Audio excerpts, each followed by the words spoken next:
What's going on, everybody? It's How To Tuesday today. I got my very special guest, my middle son, Hayden Rowland, who is going to help us to understand what is possible, what you could do with a summer. If you're a college student, if you're a young person, if you're having a gap year, if you are finding yourself with some time on your hands and you've never experienced the Western United States, this is an amazing time to do it. It really is. There's a lot of great opportunities.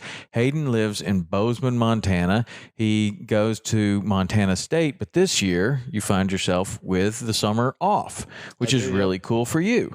So what I want to know, Hayden, is if you are a kid, your age, 20 to 25 years old, you've never been out west before, or experienced, things like in the West. And when I say the West, I mean, that could be Alaska, that could be, anywhere. The Rocky Mountains, is what comes to mind first.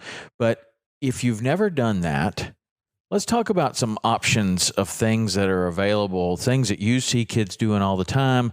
What would you suggest, or what are the possibilities for somebody that's never been out there and wants to experience that? Yeah, so there's a few possibilities that we can dive into. The first possibility, and something that I think that everybody should do, is a cross-country road trip in a car, or you could fly somewhere. But I think driving across the country is something that everyone should do. Yeah. That was my senior trip. Graduated high school, and you and I went out to Utah. It's amazing. Saw the desert for the first time. So a cross-country road trip, that's something that I would suggest. And with that, you need to be prepared for three things. You need to be prepared for your sleeping. You need to be prepared for your eating. You need to be prepared for your water.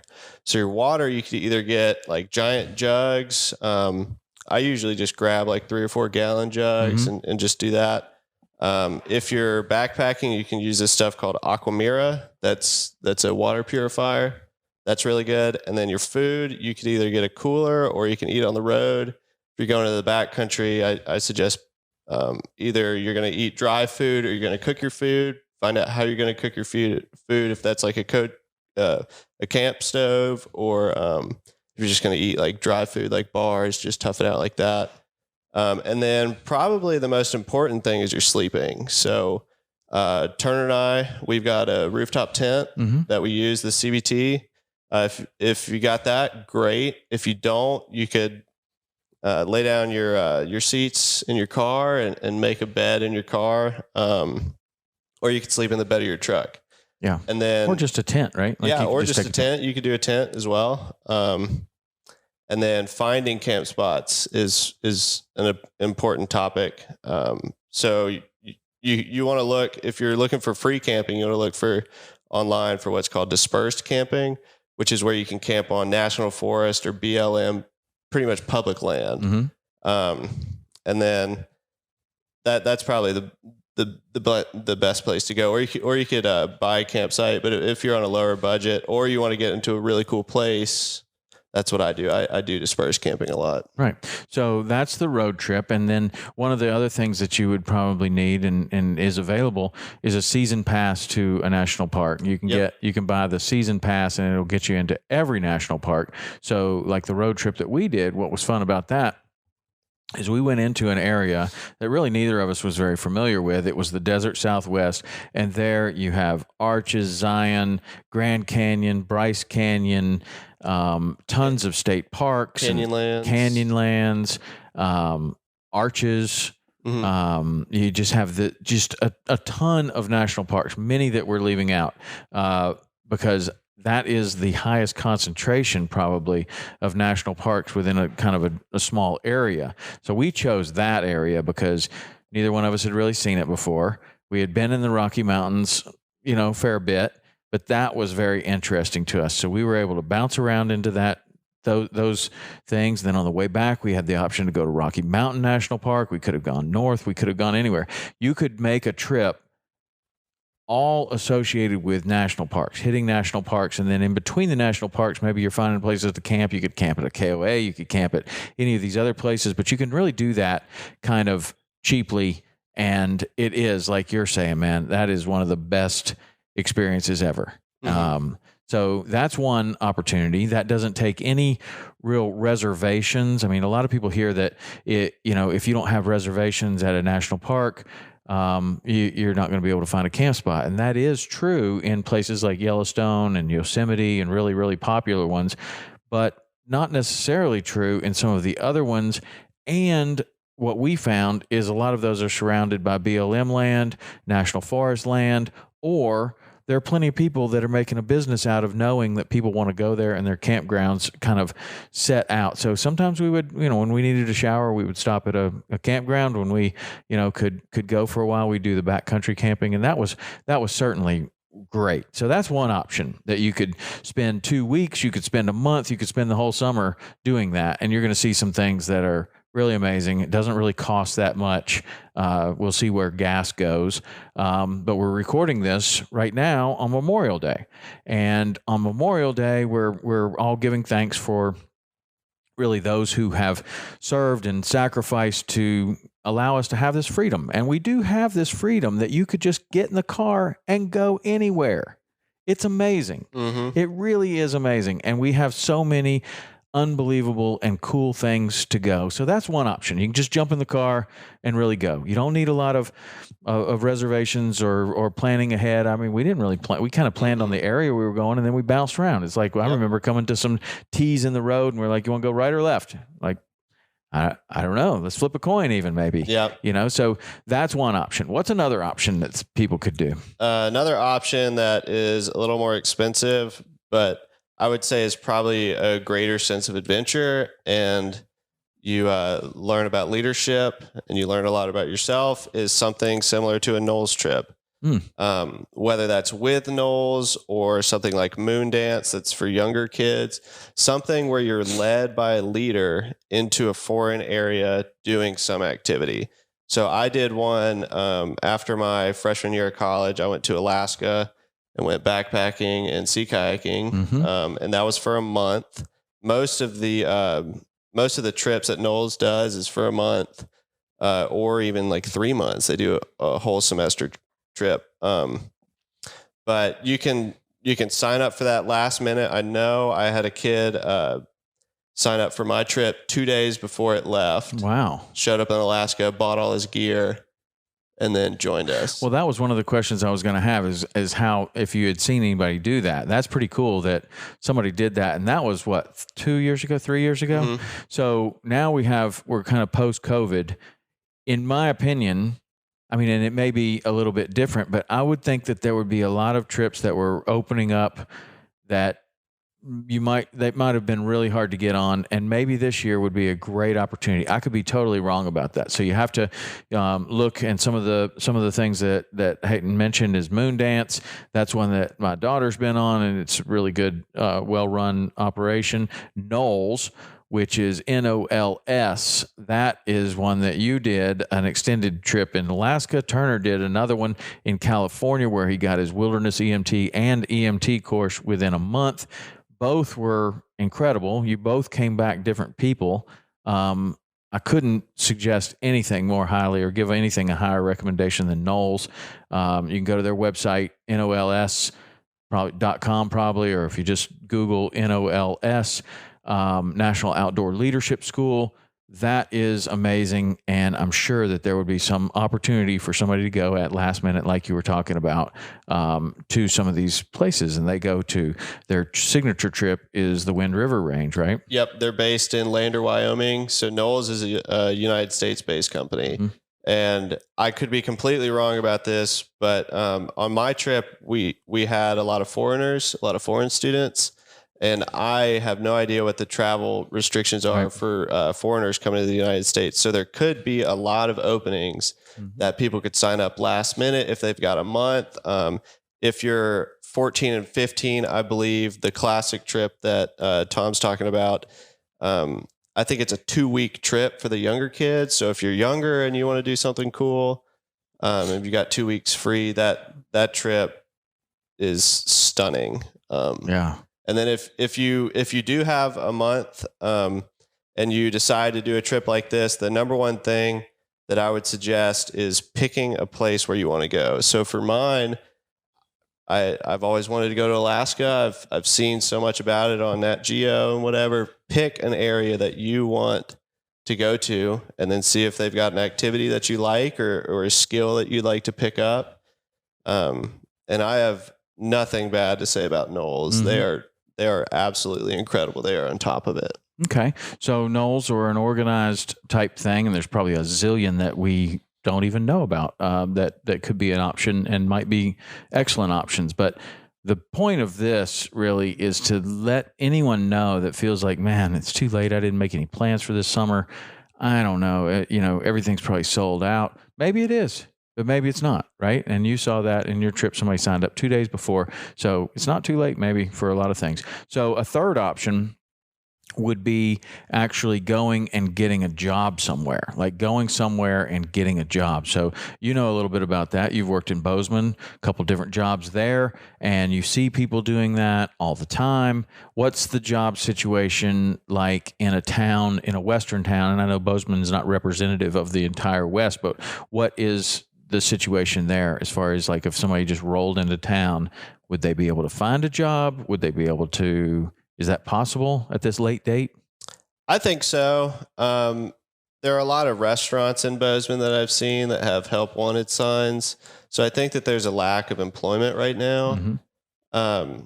Another thing that you could do is look into a place that houses their employees.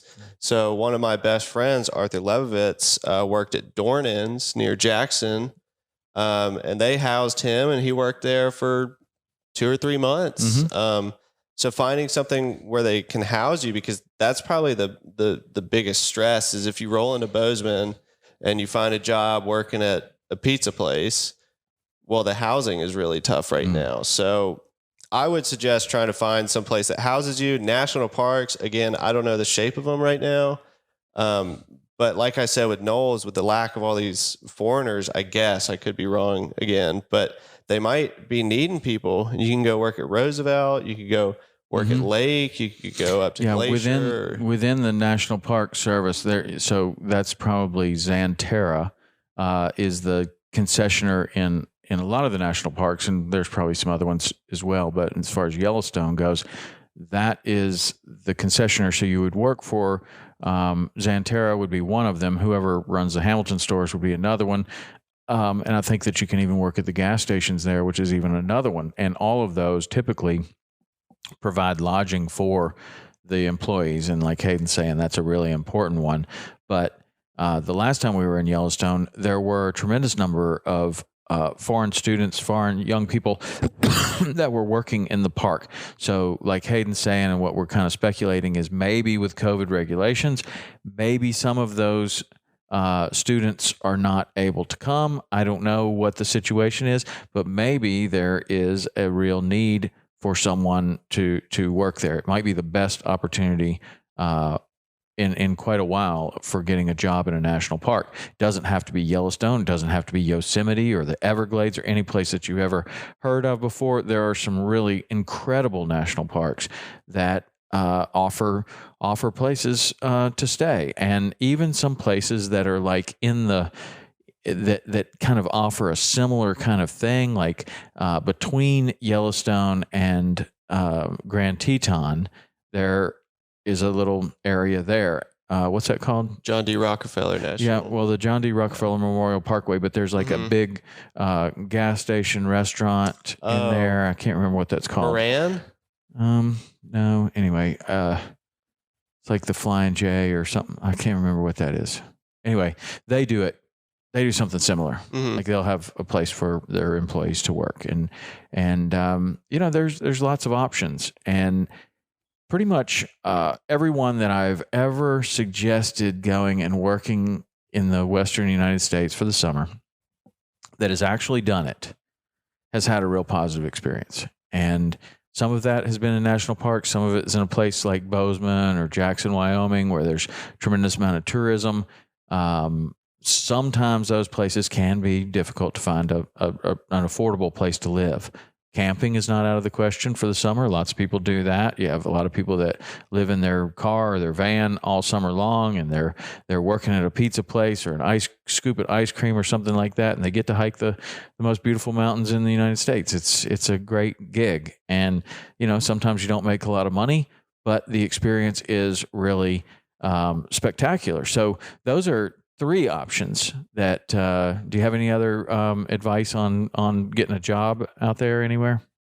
Not getting a job, but I do suggest getting out west if you've got some free time. It's really incredible. Right. And so if someone were to, let's say, a ton of people that listen to this like to fish. And so let's say that they find themselves with a few weeks on their hands. They're not really doing anything. They could pack up the car and go fishing, or go on a trip that involved fishing. If you could go anywhere in the United States to do that, where would you choose? Jackson area is good. Like Henry's Fork area. I think I'm going to try and hit that. And then if I can, up to Canada and fish in Waterton National Park. Those 2 areas. And then I've got a friend in California who fishes the American a lot, and he has some good stuff to say about that. Oh, that's cool. But so each of those places you could probably camp and so those are foreign lands to me. That's where I would go if I had never fished a river. But I plan on doing the Missouri a lot this summer. Mm-hmm. Yep. And so on the Missouri, there's plenty of camping. There's plenty of ability for you to go and do kind of DIY that area. Yeah, they have shuttles. You can get a shuttle for your car, and we've camped up there. So we didn't really have a problem finding any camp spots. You can just wake up, buy a shuttle, and get on the river and stay there as long as you wanted. We saw some older gentlemen who looked like they had been living there for about a week in their car. That was awesome. Yeah, they were doing it right. Those guys look like they come there that same year, every year. Okay, well, cool, man. So, if you've never done it and you find yourself with some time on your hands, man, do what you got to do. Get in the car, do it on the cheap, do it, camp, take all your own food. You really can make that trip pretty inexpensively. Or you can live it up, man. You can go eat at a restaurant every single night. Actually, you know what? If you decided that you were going to go eat at a restaurant every single night, you would probably be disappointed because a lot of the places that you go, there are no restaurants. There's no anything. I mean, you're out there in the woods, like in the place where we were at Canyonlands. Remember that? Those backcountry campsites. And so you really do need to be prepared. If you do plan on doing the road trip, you really, just like Hayden said, you need to be prepared with a cooler, some way to cook some stuff, and some sort of a mess kit, some sort of a frying pan, a pot, what you're going to have in your we're going to boil water or create soup or whatever you're going to be making. You can pretty much pour anything into a pot, put some water in it, and make some sort of a backcountry stew. And you can get as fancy with this as you want. You really can. You can cook steaks every night, or you can get dehydrated food, or you can really just eat peanut butter and jelly and have really an amazing, amazing trip. We have such an incredible country that is full of so many incredible, incredible national parks that I urge you, really beg you, if you got time on your hands, do it, man. Get in the car, go visit some of these places, get a job, don't get a job, whatever. Figure it out how you can get out there and experience this for yourself, because it's just sitting there. And you know what? With this age of COVID right now, this could be the very best year ever to go out there and get a job, or to go out there and just hang out and, do it. And if you do, I want to hear about it. I want you to text me 305-930-7346. That's the number that you can always text me, and you can ask questions or whatever. If you want to ask Hayden some more questions, I'll forward him the questions. If you're listening and you have other suggestions for shows like this, or you want us to go deeper on some sort of subject, this is the number. Text 305-930-7346. That's the number. All right. So thank you, Hayden. I really appreciate you coming on the show and giving us a little bit of advice on that. I'm sure that you're going to have an amazing summer, man. You're there, man. You got it all wired now. You've been out there for a few years, and you kind of got it, starting to get it figured out pretty good, man, from the pictures I'm seeing. I don't know about that, but yeah, been having a lot of fun. Let me know what y'all end up doing, and you can contact me on social media, Hayden, HAYDN _Roland_. Again, you can send me questions or comments or tell me your stories. I'd love to hear about them, but I hope that y'all can make it out somewhere. Maybe if it's not out west, somewhere that you think is really cool, because that's all that matters is you think it's cool. Right. And Hayden and Turner, my two sons, they're working on the podcast, Turner Roland Podcast. If you're not following Turner Roland Podcast, it's on the Waypoint Outdoor Collective. It's also on all the other platforms where you're finding this show. They do some really amazing interviews. And this summer, they're planning on doing a bunch of stuff with Yellowstone and some other backpacking trips and other things that will be discussed on the podcast. So that's an excellent resource for you. Also, the Turner Roland Podcast. And that's it for today, How To Tuesday. Thanks for tuning in. We'll see you next week.